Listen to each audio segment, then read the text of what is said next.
மொத்த பிளானும் போச்சு. முக்கிய பாயிண்டை மறந்து இடி விடுதலையாகும் செந்தில் பாலாஜி. சட்டவிரோத பண பரிவர்த்தனை செய்ததாக அமைச்சர் செந்தில் பாலாஜி கடந்த ஆண்டு ஜூன் 14ஆம் தேதி அமலாக்கத்துறையினரால் கைது செய்யப்பட்டார். அப்போது நெஞ்சொலி ஏற்பட்டதாக மருத்துவமனையில் அனுமதிக்கப்பட்ட அவர் பிறகு புழல் சிறையில் அடைக்கப்பட்டார். இதனால் அதிர்ந்து போன திமுகவினர் அமலாக்கத்துறையின் கைது நடவடிக்கை பழிவாங்கும் செயல் என்றும் உண்மை ஒரு நாள் ஜெயிக்கும் என்றும் கூறி வந்தனர். ஆனால் அமலாக்கத்துறையின் கைதுக்கு எதிராக மாவட்ட நீதிமன்றம் முதல் உச்சநீதிமன்றம் வரை சென்றும் செந்தில் பாலாஜிக்கு எதிராகவே தீர்ப்பு கிடைத்தது. இதனால் தொடர்ந்து சிறையில் அடைக்கப்பட்டு வருகிறார். 49 முறை அவருடைய நீதிமன்ற காவல் நீட்டிக்கப்பட்டுள்ளது. நீதிமன்ற வாசல் ஏறும் போதெல்லாம் தனக்கான கதவுகள் அடைக்கப்பட்ட போதும் மனம் தளராத செந்தில் பாலாஜி குற்றச்சாட்டு பதிவு செய்வதை தள்ளி வைக்க வேண்டும் என்று உச்சநீதிமன்றத்தில் புதிதாக ஒரு மனு தாக்கல் செய்தார். அதோடு ஜாமீன் மனு மீதான மேல்முறையீட்டு வழக்கின் விசாரணையும் உச்சநீதிமன்றத்தில் நடந்து வருகிறது. 22ஆம் தேதி வழக்கு விசாரணையின் போது செந்தில் பாலாஜி தரப்பில் ஆஜரான மூத்த வழக்கறிஞர் முகுல் ரோஹத்தி, செந்தில் பாலாஜி கைது செய்யப்பட்டு ஓராண்டுக்கு மேலாகிறது. உடல்நிலை மோசமாக இருக்கிறது. இதய அறுவை சிகிச்சையும் நடந்திருக்கின்றது. அமலாக்கத்துறை அதிகாரிகள் குற்றப்பத்திரிகையும் தாக்கல் செய்து விட்டார்கள்.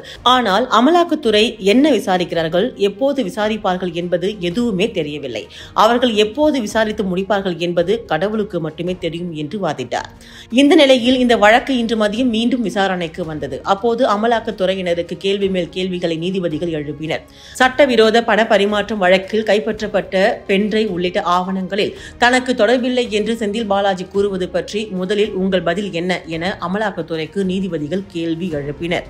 மேலும் பென்டிரைவில் இல்லாத ஆவணம் திடீரென சேர்க்கப்பட்டது ஏன் என உச்சநீதிமன்றம் கேள்வி எழுப்பியதற்கு பென்டிரைவ் கைப்பற்றப்பட்டதில் தனக்கு பங்களிப்பு இல்லை என செந்தில் பாலாஜி கூறுவதை ஏற்க முடியாது என அமலாக்கத்துறை பதில்வாதம் வைத்தது.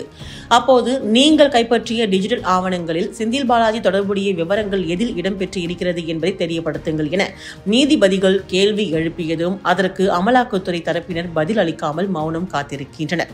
இதனால் கோபமடைந்த நீதிபதிகள், எங்களது இந்த கேள்விக்கு நீங்கள் பதில் அளிக்காமலேயே இருக்கிறீர்கள் என்றும் அமலாக்கத்துறையால் இன்று பதில் வழங்க இயலவில்லை என்றால் நாளை தள்ளி வைக்கிறோம், பதில் கூறுங்கள் என கூறி விசாரணையை ஒரு தினத்திற்கு தள்ளி வைத்தனர்.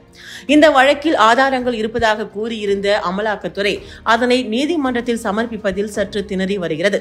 இதன் மூலம் ஜாமீன் மனு விசாரணையில் அமலாக்கத்துறையின் கையை விட செந்தில் பாலாஜியின் கையே ஓங்கி உள்ளது. எனவே அவர் எந்த நேரமும் சிறையில் இருந்து வெளியே வரலாம் என்பதால் திமுகவினர் உற்சாகம் அடைந்திருக்கின்றனர்.